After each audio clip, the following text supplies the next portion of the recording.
The morning mist clung low over the Normandy hedgerows, turning the battlefield into a damp labyrinth of shadow and smoke. The air was heavy with the tang of cordite, mingling with the sickly sweet stench of burnt fuel from tanks smoldering in distant fields. A stillness hung for a moment, broken only by the metallic clatter inside a cramped turret. A British crew, eyes wide and hands trembling, loaded a shell longer than a man's arm into the breech of their gun. The round slid home with a final metallic snap. The commander's voice, low and hoarse, cut through the confined space. 17-pounder ready. Outside, the ground quivered with a deeper rumble. To the east, through the haze, the unmistakable silhouette of a Tiger tank lumbered forward, its angular armor glinting in fractured shafts of sunlight. The Germans had laughed about the Sherman before. They called it a Tommy cooker, a lighter, weaker machine that caught fire as easily as a cheap cigarette lighter. Panzer crews told each other it was sport, target practice. They mocked the Allied crews who climbed into Shermans with the fatalism of men boarding coffins on tracks. But something had changed. Now, in this hedgerow country, hidden among the orchards and ditches, a different Sherman lay in wait. This one bore a long barrel that stretched like a spear, too large, too menacing to belong to the usual workhorse of the Allied armies. This was the Firefly, a desperate improvisation turned lethal predator. The British had taken the humble Sherman and given it the only weapon that might crack open the Tiger's myth of invincibility, the 17-pounder gun. Inside the Firefly, the gunner's palms sweated against the trigger. He had heard the stories, that at 500 meters, the gun could punch through even the Tiger's thick hide. He had also heard the counter-stories, that you had to hit first, because you would not survive a second chance. His world shrank to the narrow outline in his gun sight, the lumbering beast unaware of the crosshairs now centered on its hull. The Tiger's commander, confident as ever, scanned ahead with arrogance born from years of battlefield dominance. To him, Shermans were no more threatening than tin cans. He had destroyed dozens, perhaps hundreds. Yet within seconds, his confidence would shatter. The Firefly roared. A flash of light, a thunderclap of sound. The recoil smashed back into the cramped turret, jarring every bone of the crew. The shell tore across the hedgerow like a bolt of iron lightning and slammed into the Tiger's armor with a shriek of metal. For the briefest instant, there was silence. Then came the eruption, armor plates torn apart, smoke billowing, flames licking out of the Tiger's hatches. The men inside the Firefly barely dared to breathe. For the first time, they had seen the unthinkable, a Tiger destroyed by a Sherman. And so, the laughter of the German tank crews died. This is the story of how a mocked machine, born in desperation, became the answer to the terror of German steel. It is a story not just of tanks, but of fear, ingenuity, and the way one weapon can shift the balance of war. By the spring of 1944, the armored balance of Europe looked brutally uneven. For 3 years, the German army had fielded tanks that seemed to leap ahead of their adversaries with every campaign.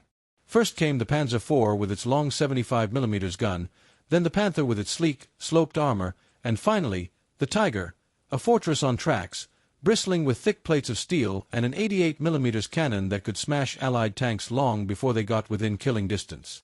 To Allied soldiers on the ground, these machines were more than metal, they were specters of inevitability. Stories of Tigers mowing down columns of Shermans circulated through camps like whispered ghost tales, half rumor, half dreadful fact. The Sherman tank had been designed as a practical solution for a global war. Mass-producible, mechanically reliable, capable of being shipped across oceans and serviced in muddy fields, it was a machine built not for duels, but for endurance. Its 75mm gun could fire high-explosive shells that tore apart infantry positions, bunkers, and light vehicles with devastating effect. Against German infantry, it was more than adequate. Against German armor, especially from 1943 onward, it was increasingly obsolete. German crews gave the Sherman cruel nicknames.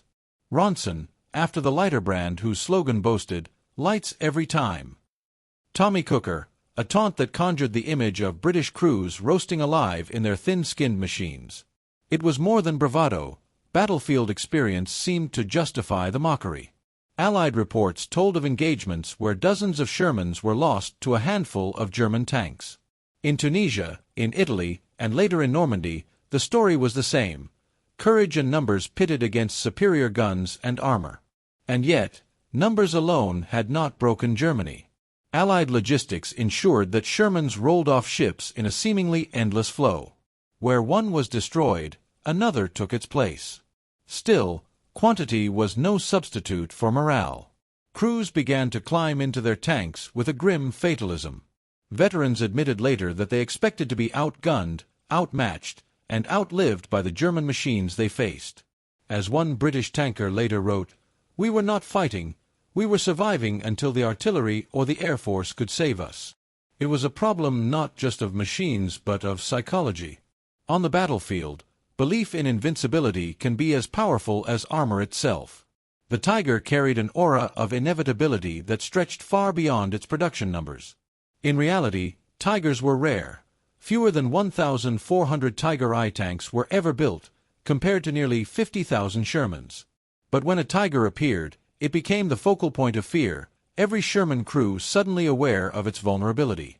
The myth of the Tiger grew larger than the tank itself, sustained by campfire tales, newspaper propaganda, and the grim arithmetic of destroyed Shermans. Into this atmosphere of dread stepped the British armament designers with a desperate proposition. The Royal Artillery already possessed one of the most formidable anti-tank guns of the war, the 17-pounder. With a muzzle velocity that could propel armor-piercing shells at staggering speeds, it was one of the few weapons in Allied hands capable of punching through the frontal armor of a Tiger or Panther. The problem was simple in description and nearly impossible in execution. Could this massive gun be forced into the turret of a Sherman? Engineers in workshops bent rules and steel alike. The breech of the gun was too long. They rotated it sideways. The recoil threatened to smash through the back of the turret. They redesigned the recoil system and cut away parts of the armor. The loader was forced to work in an awkward crouch, feeding shells that seemed almost comically oversized for the cramped space. It was inelegant, uncomfortable, and often despised by the men who had to operate it. But it worked. The result was the Sherman Firefly, a machine that looked ungainly with its long barrel jutting far beyond its hull, yet one that inspired something Allied tank crews had not felt in years: hope. For the first time, they had a weapon that could face a Tiger on its own terms. Not as equal, not as invincible, but at least as dangerous. Deployment was cautious at first. Fireflies were issued sparingly, often one per troop of 4 Shermans. The doctrine was simple: let the standard Shermans engage enemy positions, while the Firefly lurked as the sniper, the tank killer. It was an admission of continued inferiority in numbers and armor, but also a recognition of battlefield psychology. A single Firefly in a platoon meant that Allied crews could tell themselves they had a chance. And sometimes, that chance was all it took. On the German side, the first encounters with Fireflies were bewildering. Tank commanders who had grown used to Sherman shells bouncing harmlessly off their armor now watched in shock as their Panthers and Tigers were pierced from unexpected distances. Reports began to filter through German units of Shermans with long guns, capable of deadly ambushes. At first, many dismissed these accounts as exaggerations. But soon, they could not deny the evidence: wrecked German tanks with entry wounds that matched no ordinary Sherman gun. The mockery grew quieter. The problem of Allied inferiority was not solved overnight. Fireflies were never numerous enough to banish the fear of German tanks entirely. But their presence marked the beginning of a shift, a crack in the myth of invincibility. The psychological equation of armored warfare began to change. No longer was it certain that the Tiger would dominate every engagement. The context of this struggle, between mockery and survival, myth and reality, sets the stage for the Firefly's story. A weapon born of desperation, fielded in limited numbers, yet capable of altering not just the balance of firepower, but the balance of belief. And in war, belief can be the deadliest weapon of all. The Firefly was more than a modification, it was a statement. In a war dominated by myths of invincibility, it proved that ingenuity under pressure could rewrite the rules. Though clumsy, cramped, and never produced in sufficient numbers, It gave Allied tank crews both the means and the morale to challenge German heavy armor.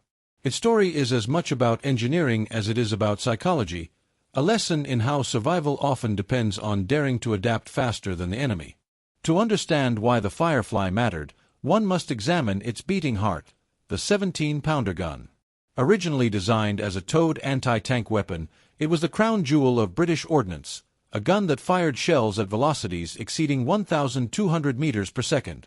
Against conventional German armor, it was devastating.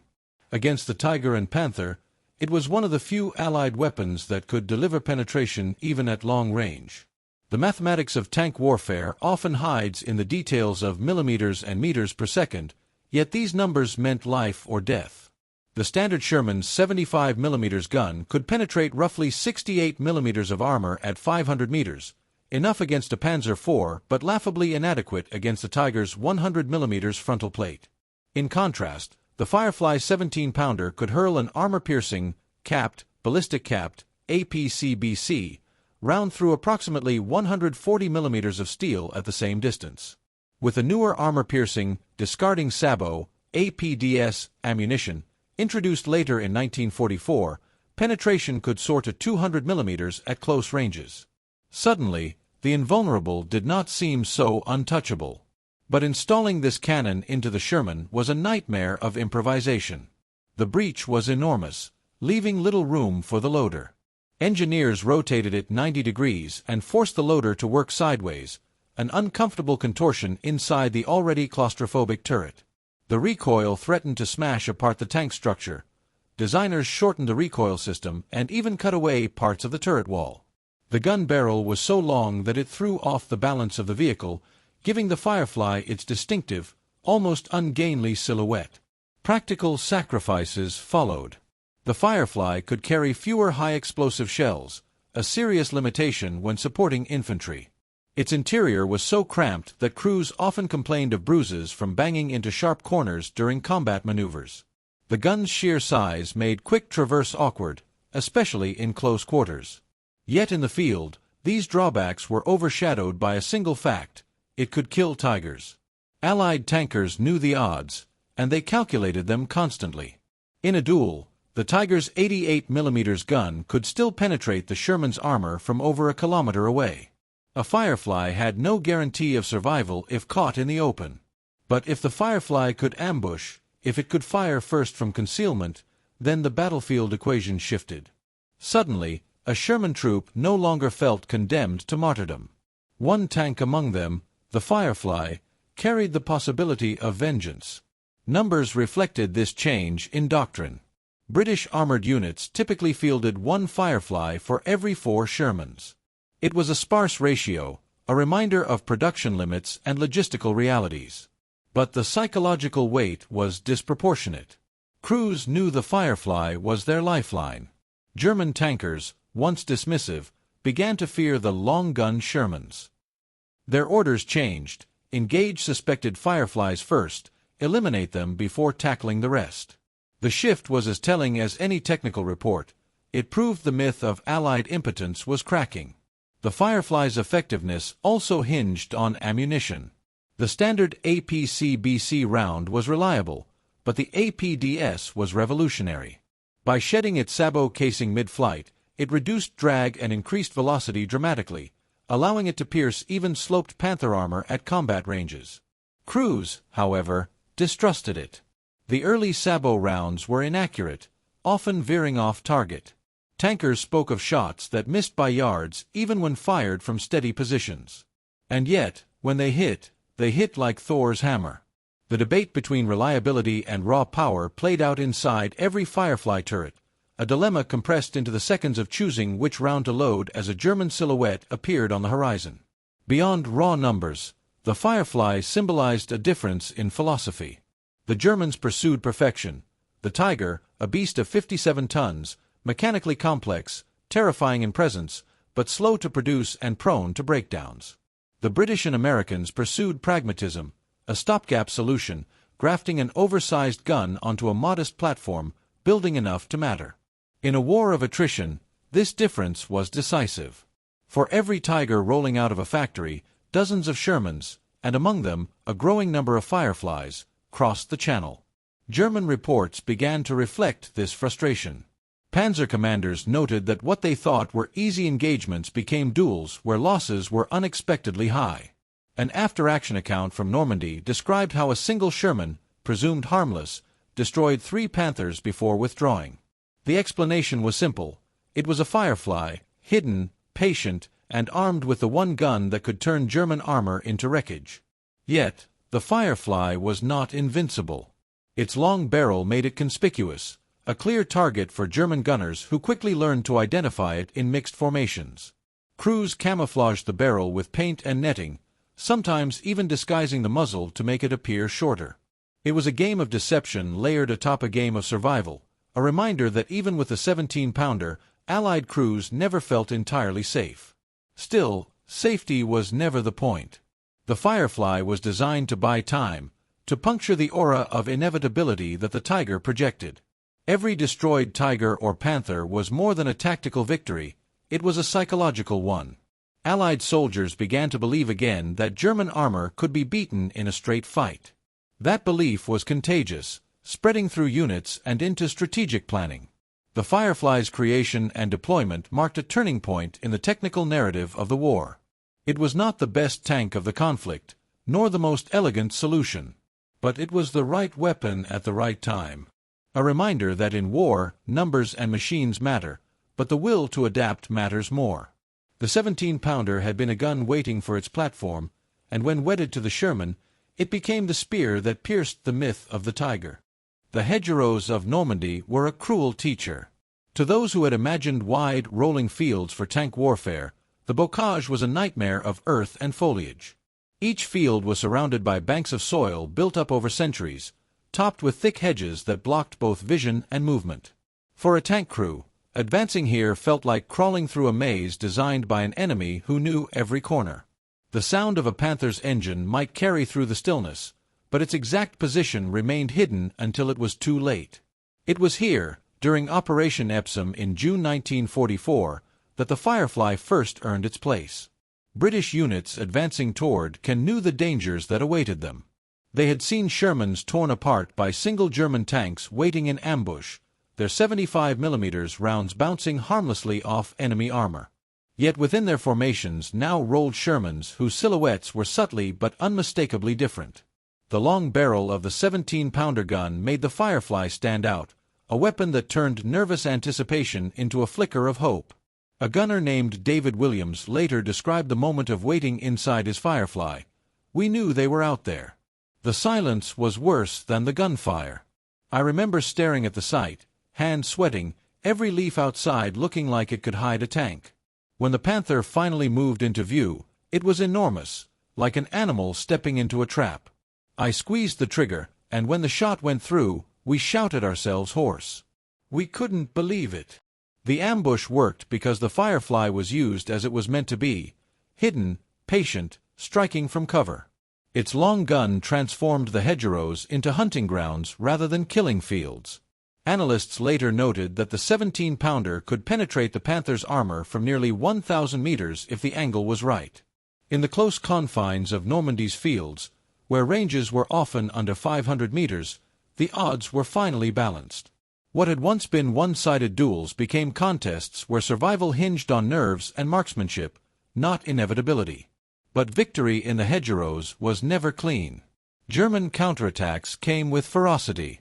When British columns pushed forward, Tigers and Panthers emerged from tree lines, their guns cutting through Shermans with terrifying ease.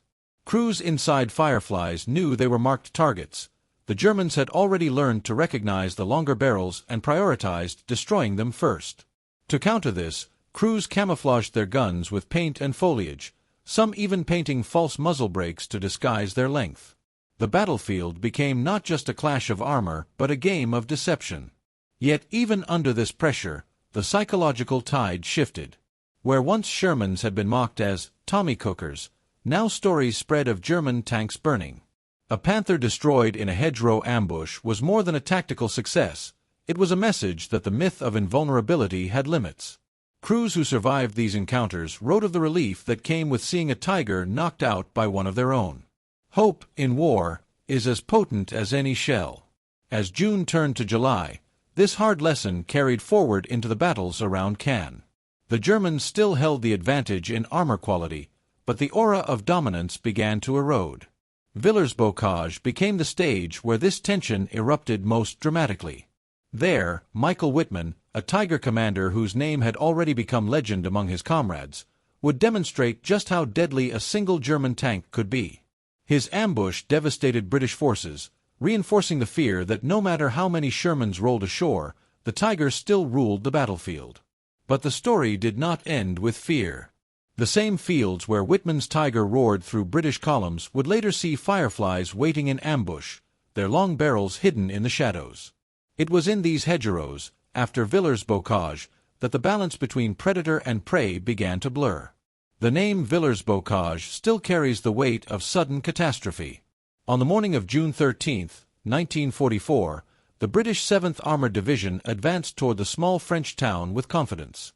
The Desert Rats, veterans of North Africa, expected stiff resistance but not disaster. The streets were narrow, the houses close, the fields around them lined with hedges that seemed quiet under the pale sun. Yet silence in Normandy was often the prelude to slaughter. From a ridge to the south, a Tiger rolled into motion. Its commander, Michael Wittmann, already had a reputation whispered across both German and Allied ranks.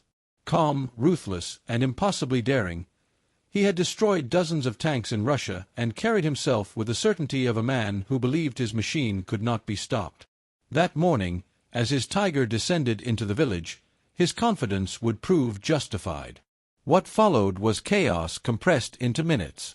Wittmann's Tiger drove straight through the British column, its 88mm gun tearing apart Cromwell's and half-tracks at point-blank range. Shermans tried to scatter, some reversing desperately into side streets, others abandoned by crews who fled on foot. Survivors later described the scene as a storm of steel. It was like being trapped in a slaughterhouse, one British soldier recalled, the Tiger firing left and right, everything burning. In those minutes, Wittmann's Tiger became the embodiment of Allied fear. It confirmed every whispered tale about German invincibility.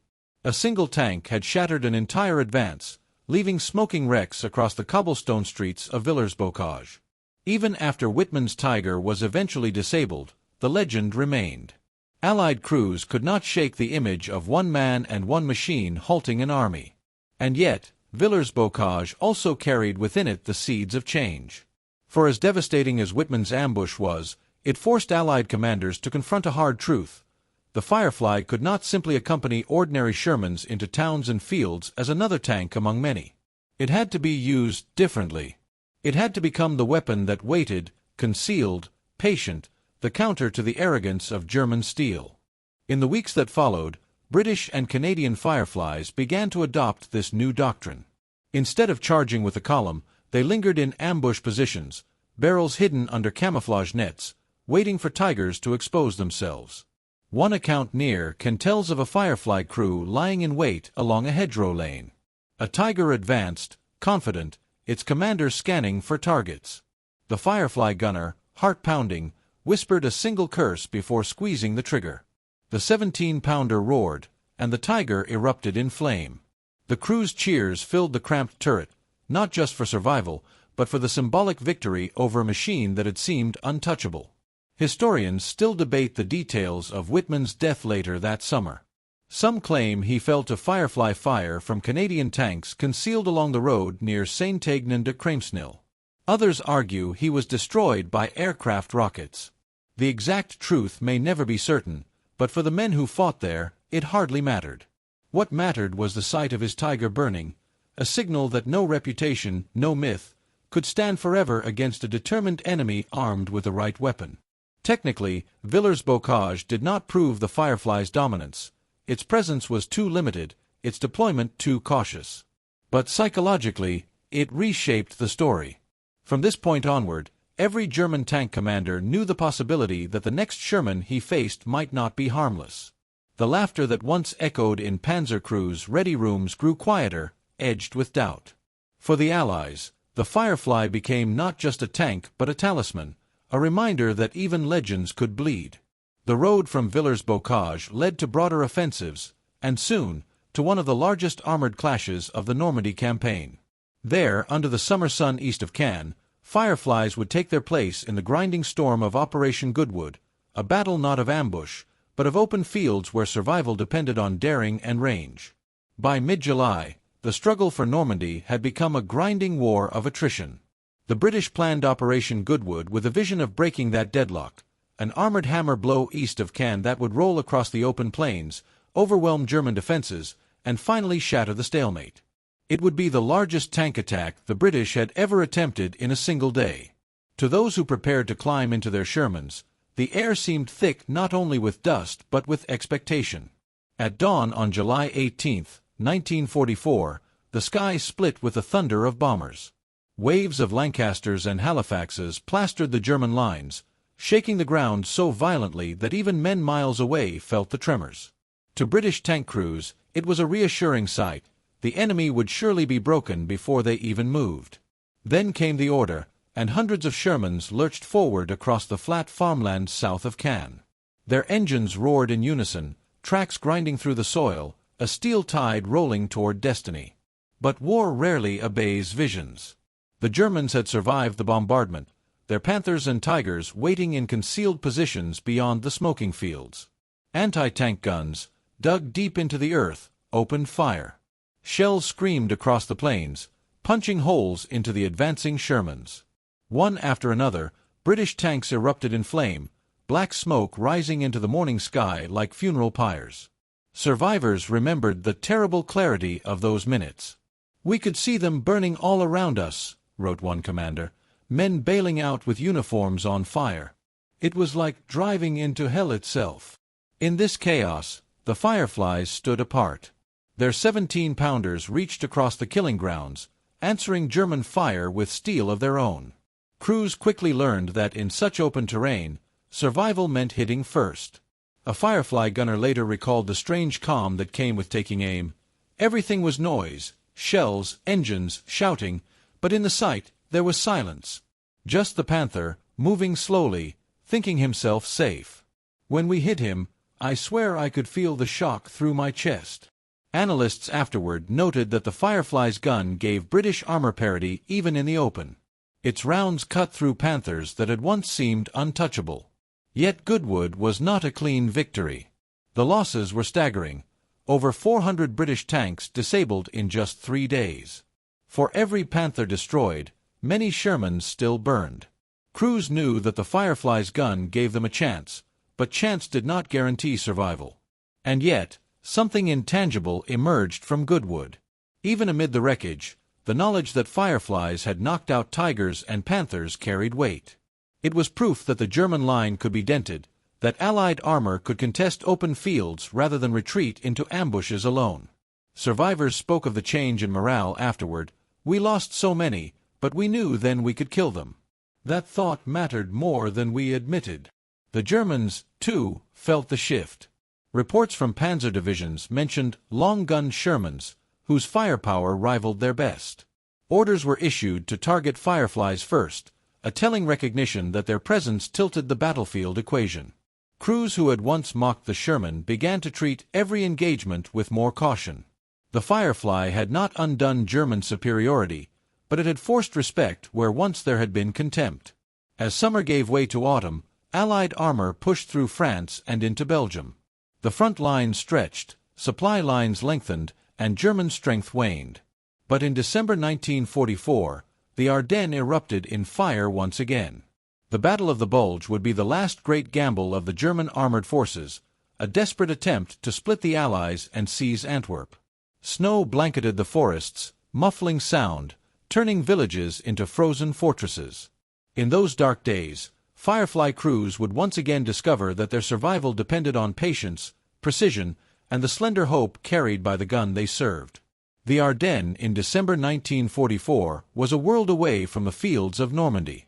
Snow lay heavy across the pines, muffling every sound, turning the forests into a white labyrinth. Allied soldiers, weary and convinced the war was winding down, found themselves caught off guard when German armor erupted from the woods in a surprise counteroffensive. The Battle of the Bulge, Hitler's last gamble, began with thunder under the trees. Tiger and Panthers grinding through the frozen landscape, their barrels glinting in the pale winter sun. For Sherman crews, the cold was an enemy of its own. Engines struggled to start in the frigid mornings, grease thickened, men's fingers went numb on steel controls. And yet, it was in this bitter cold that the Firefly once again proved its value. In the dense forests, where ranges were short and sightlines choked, its long barrel was a burden. Crews cursed as they tried to maneuver through narrow tracks, the gun catching on branches and walls of ice. But when the fighting spilled into open roads and snow-covered fields, the Firefly's power reasserted itself. One engagement near Bastogne became the stuff of whispered legend among British crews. A Firefly lay concealed along a tree line overlooking a road, its barrel camouflaged beneath a ragged net. A Königstiger, the fearsome Tiger II, its frontal armor nearly twice that of the original Tiger, rumbled into view, its size dwarfing every vehicle around it. The Firefly gunner held his breath, waiting, until the German tank exposed its side as it angled into the clearing. The 17-pounder barked, and the sabot round struck home. Accounts differ on whether the Tiger II was destroyed outright or merely crippled, but what mattered was the shock. The giant had been hurt, not by another monster, but by a modified Sherman crouched in the snow. Reports from American infantrymen in the Ardennes tell of their relief at seeing fireflies among their lines. One recalled, "We'd seen Shermans knocked out like matchboxes. But when that long-gunned one fired, it was different. It gave us something to believe in. Even the big German tanks could bleed." Still, the Bulge was brutal. Fog-grounded Allied aircraft, snow-muffled movements, and German armor drove deep into Allied lines. Fireflies were scattered, often fighting in isolation, their crews forced to make every shot count. Many never returned from those frozen battles, their tanks left as blackened husks against the white snow. Yet those that did proved time and again that the Firefly could meet even the newest German beasts on contested ground. Analysts afterward would argue that the Firefly was never meant to fight in such terrain. Its advantages, range, penetrating power, were best used in ambush across open fields, not in narrow, snow-choked forests. And yet, war does not offer perfect conditions. In the Ardennes, Firefly crews adapted, turning villages into killing grounds and roads into trap lines. What they lacked in armor, they compensated for with cunning. By the time the German offensive faltered and Allied forces pushed them back, the aura of invincibility surrounding German armor had dimmed further. The Tiger II was terrifying, yes, but no longer unimaginable to destroy. The Firefly had seen to that. And so, as winter gave way to spring in 1945, the Allies advanced into Germany itself. The Siegfried Line cracked, bridges across the Rhine fell, and Fireflies rolled into towns that had once been beyond reach. There, in the heart of the Reich, they faced fewer tanks. Germany's industrial might was crumbling, but the Firefly's shadow loomed larger than its numbers. Wherever they appeared, they reminded friend and foe alike that the days of German armored supremacy were ending. By the spring of 1945, the roar of German armor had grown faint. The Reich was crumbling under the relentless weight of Allied advances from the west and the Soviet hammer from the east. For the tank crews rolling across the Rhine, there was still danger in every village and every treeline, but the scale of German resistance had diminished. No longer did every road seem haunted by the shadow of a tiger. Instead, the Firefly crews encountered scattered pockets of resistance, Panzer IVs, a few Panthers, and here and there the dreaded Tigers, though fewer now, like dying lions defending a fading empire. The landscapes of Germany were different from Normandy or the Ardennes. Wide rivers, bombed-out towns, industrial ruins. Fireflies moved through them with a confidence their crews could scarcely have imagined a year earlier. In 1944, the Tiger had been a nightmare whispered in every briefing. In 1945, it was a threat, yes, but no longer a myth. Allied tankers had seen them burn, had stood over their wrecks. The laughter of German crews who once mocked the Sherman had long since gone silent. One Canadian veteran recalled entering a small German town where civilians peered from shattered windows and rubble lined the streets. A Panther lay abandoned in the square, its turret blown open, the smell of smoke still hanging in the cold air. "We didn't even flinch when we saw it," he remembered. because we knew if it had moved against us, the Fireflies would have dealt with it. That thought gave us a steadiness we never had before. Yet even in these final months, danger remained sharp. In one engagement along the Weser River, a troop of Shermans advancing under cover of artillery was suddenly hit by a concealed Tiger II. Two Shermans burst into flame before the Firefly in the formation could react. Its gunner swung the long barrel, heart-pounding, and fired at nearly 800 meters. The round struck, penetrated, and the Tiger II lurched to a halt, smoke curling from its engine deck. It was not an easy kill, no kill ever was, but it proved again that the balance of fear had shifted. Technically, German armor had never been more lethal. The Tiger II's frontal armor was nearly impervious to most Allied guns. Its 88mm KWK-43 cannon could still devastate at extreme ranges. But by 1945, Germany could no longer field these tanks in meaningful numbers. Mechanical breakdowns, fuel shortages, and relentless Allied bombing meant that even the best German machines rarely reached the battlefield intact. The Firefly, though never produced in overwhelming numbers itself, benefited from this collapse.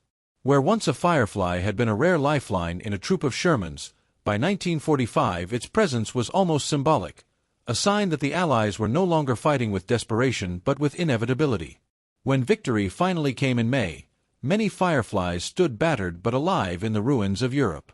Crews who had once dreaded every engagement looked back on their machines with a complicated mix of affection and resentment. They had cursed the cramped turrets, the awkward loading drills, the vulnerability of their thin armor.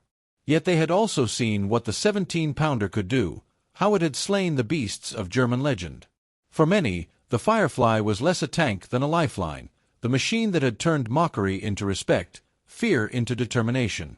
And so, the case studies of Normandy, Villers-Bocage, Goodwood, the Ardennes, and the final push into Germany reveal not just the story of a machine, but of men who lived and died inside it.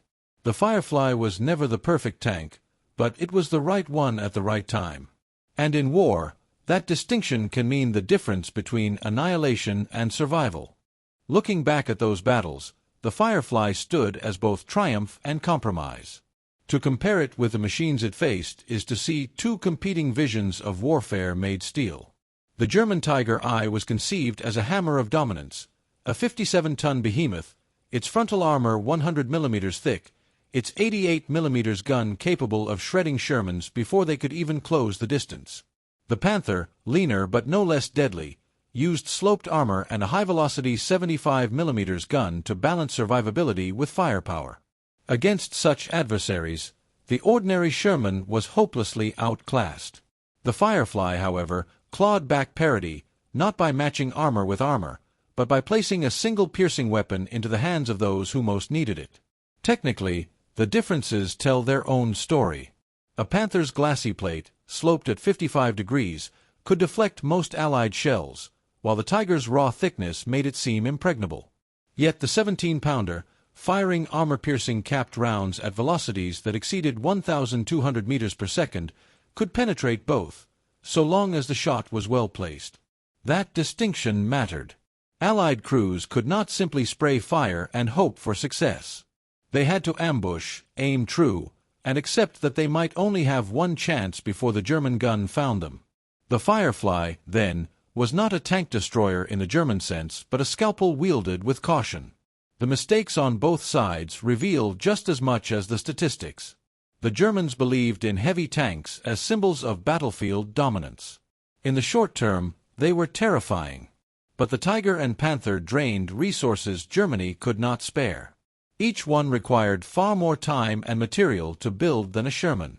For every Tiger that rumbled onto the battlefield, dozens of Shermans rolled ashore in Normandy, and among them, a handful of Fireflies with the power to even the odds. The German error was not only strategic but psychological. They mistook awe for victory, assuming that fear alone could halt the Allied tide. Fear bought them time, but it could not buy them the war. The Allies, for their part, made their own mistakes. They underestimated the Tiger threat when it first appeared in 1942.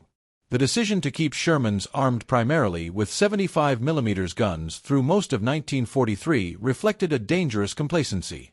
It left crews in Italy and Normandy exposed, forced to rely on courage and sheer numbers. The Firefly was born not from foresight but desperation, a late adaptation rather than an early solution.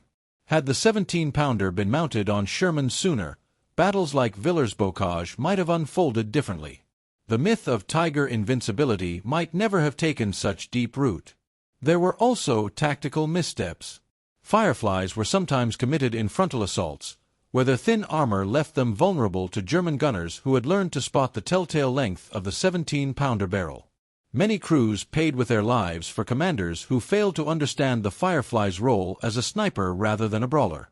It was not a tank for charging across open ground, yet desperation often forced it into precisely that. Survivors would later recall the bitter irony of being handed a weapon powerful enough to slay a tiger, only to be ordered into fights where no amount of firepower could save them from exposure. And yet, within those mistakes lay lessons. The Firefly proved that war does not wait for perfection. It was an awkward marriage of gun and chassis, ungainly to operate, difficult to hide, and dangerous to its own crew in the event of a hit. But it worked. It killed what needed killing. It stripped away the aura of German superiority that had weighed so heavily on Allied morale. In the end, it mattered less that the Firefly was not ideal, and more that it existed at all. The what-ifs remain tantalizing. Had Fireflies been present at Kursk in 1943, the largest tank battle in history, could the Soviet lines have held with fewer losses? Could earlier Firefly deployment in Italy have spared Allied crews from months of one-sided duels? These counterfactuals remind us how thin the line can be between disaster and survival in war. They also highlight the fundamental truth that innovation delayed can be as costly as defeat itself. In comparing the Firefly to its adversaries, the verdict is not one of superiority, but of sufficiency. The Tiger was stronger, the Panther more advanced, the Sherman more reliable. The Firefly, a hybrid, was enough. Enough to give Allied crews hope. Enough to puncture myths. Enough to remind the Germans that no weapon is eternal. And in war, enough is often all that victory requires. When the smoke cleared over Europe in May 1945, the battlefield was littered with the husks of machines that once carried the weight of entire strategies. Among them stood the Firefly, a tank that had never been perfect yet had proven indispensable. Its consequences were immediate on the battlefield, but its shadow stretched far into the doctrine and design of post-war armored forces. The most immediate effect was psychological. Allied crews who had once climbed into Shermans with dread now felt a sense of parity. They no longer saw themselves as inevitable victims but as hunters with at least a fighting chance. Veterans recalled how the mere knowledge that one Firefly accompanied their troop changed their outlook. "We didn't expect to beat them," one crewman said, "but we no longer expected to die without trying." That was enough. This shift in morale rippled across entire formations. A weapon that provided confidence was as valuable as one that destroyed tanks, for confidence made men fight harder, stay longer, and believe in the possibility of survival. The Germans felt this ripple just as keenly. Panzer commanders who had once mocked the Sherman began issuing urgent orders: identify and eliminate the Fireflies first. The long barrel that gave Allied crews hope now drew German fire, proving that fear, too, is a weapon. Reports from panzer units after Normandy repeatedly mention Shermans with long guns as priority threats. The myth of the invulnerable Tiger, so carefully nurtured through propaganda and battlefield lore, was eroded not by vast numbers but by the puncture wounds left by a handful of Fireflies in the right place at the right time. Doctrinally, the Firefly marked a turning point. Before its arrival, Allied armor often relied on artillery and air support to deal with German heavy tanks. The Firefly reintroduced the possibility of tank versus tank duels fought on more even terms. This did not mean Allied forces abandoned combined arms. Far from it, but it meant their tanks could contribute more meaningfully in the armored contest. After Normandy, British doctrine increasingly emphasized the Firefly as the designated tank killer within formations, a role distinct from the high-explosive duties of standard Shermans. In this sense, the Firefly prefigured the concept of specialized anti-tank platforms within otherwise general-purpose units. Technologically, the Firefly's story underscored the value of pragmatic innovation. The 17-pounder was not designed for the Sherman, and the Sherman was not designed for the 17-pounder. Yet the improvisation worked. This lesson would echo into the post-war years, shaping the development of the British Centurion tank. Unlike the Firefly, the Centurion was conceived from the ground up to carry a powerful gun, thick armor, and reliable mobility in balanced measure. It would go on to become one of the most successful tanks of the Cold War. The Firefly had shown the need, the Centurion embodied the answer. The Americans, too, drew lessons, though not without some reluctance. The United States never embraced the Firefly in the same way as the British.